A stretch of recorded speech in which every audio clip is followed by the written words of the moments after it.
বাংলাদেশকে বলা হয় নদীমাতৃক দেশ। এদেশে বিল, ঝিল আর হাওড় বাওড়ের এই বাংলাদেশ।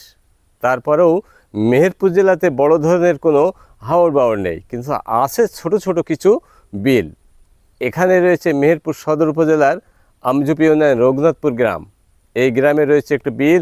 বিলটির নাম হচ্ছে বাটিকামারি, কেউ বলে বাটকিমারি। এখন এই বিলের আরও বিস্তারিত তথ্য আপনাদেরকে জানাবো। নামকরণ, মাছ চাষ এবং কারা এর সাথে জড়িত। সীমান্তবর্তী ছোট জেলা মেহেরপুরের চারপাশে ভারতের সীমান্ত।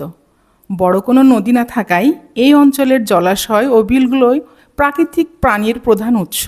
তবে মেহেরপুর সদরের রঘুনাথপুর এলাকার ঐতিহ্যবাহী বাটিকামারি বিল দীর্ঘদিন পলি অপসারণ না করায় বিলের স্বাভাবিক ন্যাব্য হারিয়ে গেছে। এর ওপর বিলের দুই পাশে স্থানীয় কিছু লোক অবৈধভাবে জমি দখল করে ফসলের ক্ষেত তৈরি করেছেন।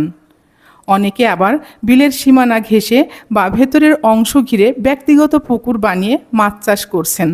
ফলে প্রতি বছরই কাগজে কলমে থাকা বিলের বাস্তব আয়তন আশঙ্কাজনক হারে কমছে। এই পরিস্থিতির সরাসরি প্রভাব পড়ছে ইজারাদারদের উপর, যারা নিয়ম মেনে সরকারিভাবে নিলামে অংশ নিয়ে বিলটির ইজারা নিচ্ছেন। তারা উপযুক্ত পরিবেশ ও পানির অভাবে প্রতিনিয়ত লোকসানের মুখে পড়েছেন। এই বিলটা যেতে আরো খনন করে আরো সুবিধা হবে। বিলটা ভরাট পড়ে যাইছে, সরকার রাজস্ব নাই। সরকার যদি বিলটা খনন করে দেয়, রাস্তাঘাটটা করে দেয়, এলাকার উন্নয়ন হবে, সরকারের রাজস্ব বাড়বে, মানুষের উপকার হবে, মাছ উৎপাদন বেশি হবে। গভীরতা হইলে তো উৎপাদন বাড়বে, উৎপাদন বাড়লে সরকারের লাভ, জনগণের লাভ, সবাই লাভ। মনে করেন যে বিলটা ডাক হয়, ঠিক আছে, কিন্তু ডাকই হয়, কিন্তু বিল আর নেই। বিল হয়েছে মনে করেন ছোট হয়ে গেছে। হ্যাঁ, ছোট হয়ে গেছে। সব চাষিরা দেখা যাচ্ছে যে কাটাকুটি ছিল, ওসব চারিদিক থেকে জমি একেবারে বুঝে মনে করেন আর কত টন ও ভোগে হয়তো 2-10 বিঘি 15 বিঘি এরকম আছে। তাহলে মনে করেন সবই হয়েছে চাষ করেছে। পাবলিকে সব যে মনে করেন যে মাটিগুলা কেটে লই রাখে, সব মাটি সব নিজের নিজের মাটি কেটে সমান করে নি এখন চাষ করছে। বিলের কি এরিয়া কি আরো বড় ছিল? বড়, অনেক বড়। সব চাষ করছে না, যে কি বুঝে দি মাটি যখন এর আগে কেটেছিল এখন তো বহুত বড় ছিল, ঠিক আছে, কিন্তু এখন আস্তে আস্তে সব চাষিরা ওই মাটি সব সমান করে দিয়ে বিল পানি মনে করেন আরো ঢেকে দিয়ে চাষ দিয়েছে। এইটা বাধা দেয় না কেউ? না, কে বাধা দেবে? বাধা দেয় না, এই জন্য বিল ছোট হয়ে গিয়েছে। কিন্তু তাহলে বিল যদি সরকারি হয়, আশেপাশে যে জমিগুলি আছে মানে বিলের জমি স্থানীয় মানুষদের দখল করে নিয়েছে, মানে দখল মুক্ত হওয়া উচিত। জি, যেগুলো দখল মুক্ত হওয়া উচিত, বুঝছেন। আপনি রাত্রিতে থাকেন?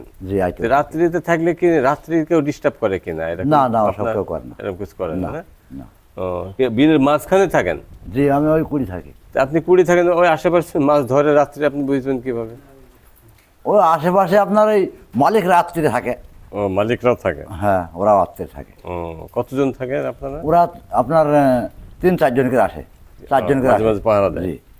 স্থানীয় বাসিন্দাদের মতে অবিলম্বে উপজেলা ও জেলা প্রশাসনের যদি বিলটি রক্ষার সরাসরি হস্তক্ষেপ ও কঠোর পদক্ষেপ না নেয়, তবে অদূর ভবিষ্যতে মানচিত্র থেকেই বাটিকামারি বিলটি পুরোপুরি হারিয়ে যাবে।